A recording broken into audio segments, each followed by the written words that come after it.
청병원의 수술 과정을 말씀을 드리면 일단 환자분이 수술실에 들어오시면은 환자가 바뀌지 않았는지 중수염 수술 받으러 오신 분 맞는지 일단 그거부터 다 확인을 하고 그다음에 금식되어 있는지 재차 한 번 더 확인하고 마취과 선생님이 전신 마취를 진행을 하고 전신 마취가 되면 소독된 포로 다 둘러싸고 그다음에 배꼽 부위에 손가락 한 마디 정도 되는 절개 부위 들어가고 나머지 추가로 치골 상방에 한 5mm 정도 되는 구멍을 뚫고 해서 기구들이 들락거릴 수 있는 그 투친관을 삽입을 해서 모니터를 보면서 수술을 진행을 합니다. 대부분 수술은 마취 시작부터 끝날 때까지 1시간 이내 걸리고 수술 시간만 보면 뭐 짧게는 10분, 아주 염증이 심한 분들은 한 1시간 반에서 2시간 걸려야 되는 경우들도 있습니다. 장을 절제해야 되는 경우들도 있고 그러니까 대부분은 1시간 안에 마취부터 깨는 데까지 그 다음에 회복실에 환자분마다 조금 차이는 있지만 평균 한 15분에서 20분 정도면은 병실로 올라갈 수 있습니다.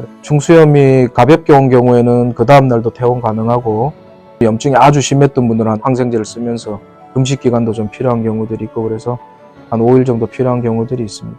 대부분은 12시간 이후에 물부터 시작해서 식이 진행할 수 있고 그런 과정들을 밟게 됩니다.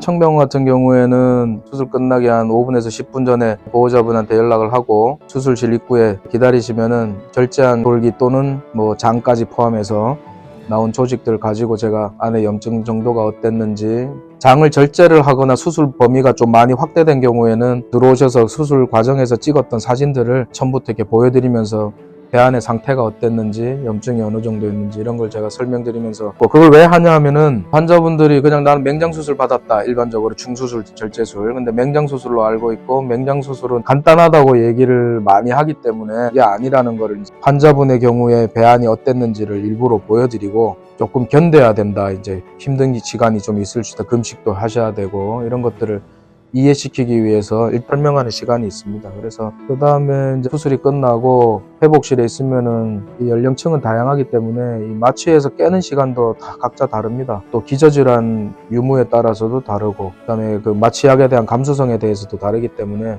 빠르면 한 10분, 좀 길면 한 20분에서 30분 사이 정도 회복 충분히 하고 자바로 돌아오는 거 확인하고 병실로 환자분이 이송을 하면 대부분 12시간 이제 금식을 하시게 되고 그 다음에 수술 직후기 때문에 환자분이 약간 의식이 몽롱한 상태에서는 꼬맨 부위, 봉합한 부분이 많이 땡깁니다. 그럼 수술 직후에는 불편할 수 있습니다. 그 다음에 마취약에 대한 감수성이 예민한 부분들은 오심, 울렁거리는 경우 그 다음에 항생제 때문에도 많이 울렁거릴 수 있고 그것도 대부분은 12시간 정도 사이 또 항구토제나 울렁거림을 좀 줄여주는 약들을 쓰기 때문에 그걸 겁내서 수술을 안 받고 이런 경우는 있으면 안 돼요.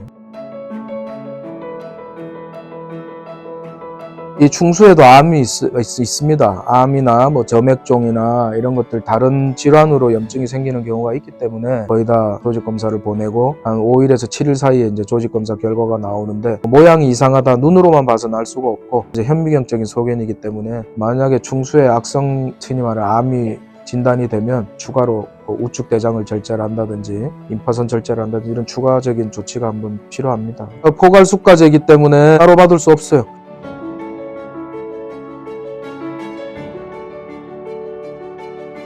조직검사 비용을 따로 주지를 않기 때문에 조직검사를 안 나가는 병원들도 있어요. 그런데 어쨌든 그러다가 환자분 더 큰 병을 놓칠 수가 있기 때문에 저거는 비용 문제가 아니라 비용을 따로 받을 수 있으면 더 좋겠지만 비용을 따로 안 주더라도 저건 조직검사를 나가야 되는 게 맞습니다. 아주 초기 충수염은 그 다음날도 퇴원 가능한데 환자분들이 아무래도 불편하죠. 만 24시간이 안 됐는데 근데 뭐 당일 수술하고 그 다음날 퇴원한다고 이렇게 광고를 하는 병원들이 좀 있습니다. 근데 그거는 단정 지을 수가 없고 환자분 안에 염증 따라서 입원 기간은 조금 길어지는 게 맞아요. 그게 왜냐하면 항생제도 조금 더 써줘야 되고 수액도 좀 써주고 금식 기간도 필요한데 저 병원은 맹장수술하면 하루 만에 보낸대. 이런 거에 현혹되지 말고 충분히 치료를 하고 가는 게 제일 중요합니다. 충수염 수술하고 나서 생길 수 있는 합병증은 뭐 크게 없어요. 실제로 환자분들이 그냥 집에서 소독하면 안 됩니까? 라고 하는 분들도 있어요. 근데 이게 외과의사가 상처를 보는 이유는 상처 안에 뭐가 고이지 않았는지 피나 우리가 흔히 표현하는 진물, 체액이 고이는 것들 기름 녹은 것들이 고이는 것들 이런 것들을 안에 있는지 없는지를 확인하는 목적이 제일 큰 거지 제때 안 빼주면 터져 나옵니다. 그게 이제 하나 합병증 생길 수 있는 부분. 그 다음에 아까 말했던 두침관, 주로 배꼽, 구멍이 뚫려서 공간이 이렇게 터널 같은 게 생겼기 때문에 그쪽으로 장이 빠져나오는 탈장이라는 게 나중에 생길 수 있고 근막이 약해지면서 그런 부분들. 그 다음에 우리 몸 안은 뭐 꼭 중수형 수술이 아니더라도 배 안에 수술을 하고 나면 조직들이 서로 붙습니다. 그 붙는 과정에서 나중에 그 장운동을 좀 유착성 장폐색이라고 해서 그 유착들 때문에 장운동이 떨어지고 해서 장폐색이 올 수 있는 기간이 좀 오래 지나야 생길 수 있는 합병증. 수술 직후에 생길 수 있는 합병증들은 아까 말했던 상처, 염증 생기는 것 정도 아니면은 중수를 절제하면서 그 부분을 우리가 결찰을 하겠죠. 이렇게 묶어서 장기를 잘라내는데 거기가 풀어져서 안에 장 내용물이 유출이 된다든지 뭐 이런 것들이 생길 수 있고 아니면 주변에 염증이 있던 부분이 완전히 걷어내지지 않아서 다시 그 부분에 농양이 생기는 경우 수술 후에 이제 그런 합병증들은 생길 수 있는데 청병원은 거의 없습니다.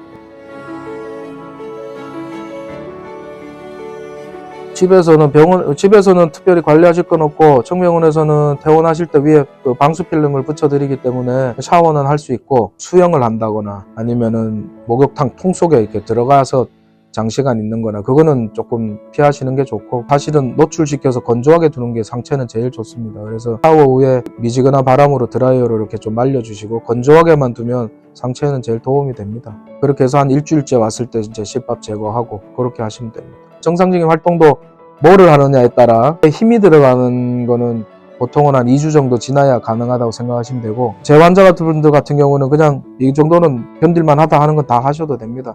터지거나 하는 경우는 아직까지 없었으니까 보통은 이제 자극적인 음식은 크게 상관이 없어요. 수술 후에 그걸 더 악화시키느냐 그런 부분은 없고 술을 먹으면 그쪽으로 혈류량이 많아지니까 아무래도 염증이 생길 가능성이 조금 더 올라가죠. 그러니까 음주는 실밥 뽑고 한 일주일 정도까지는 좀 피하시는 게 좋다 이렇게 설명은 드리고 있어요. 그러니까 흉터라는 건 없어지는 게 아니라 연해지는 거죠. 아예 없어지진 않아요. 그건 우리 몸의 조직 반응이기 때문에 회복 수술에 비해서는 아무래도 흉터가 많이 작기 때문에 켈로이드 체질이 아닌 이상은 대부분의 흉터가 나중에는 옅어져서 잘 안 보입니다. 흉터에 도움이 되는 연고는 대부분이 비급여인데 효과는 조금 안 바르는 것보다 낫다 정도. 그렇다고 흉터를 없애주지는 않습니다. 저는. 강동구의 청병원 병원장 외과의사 조성훈이었습니다. 감사합니다.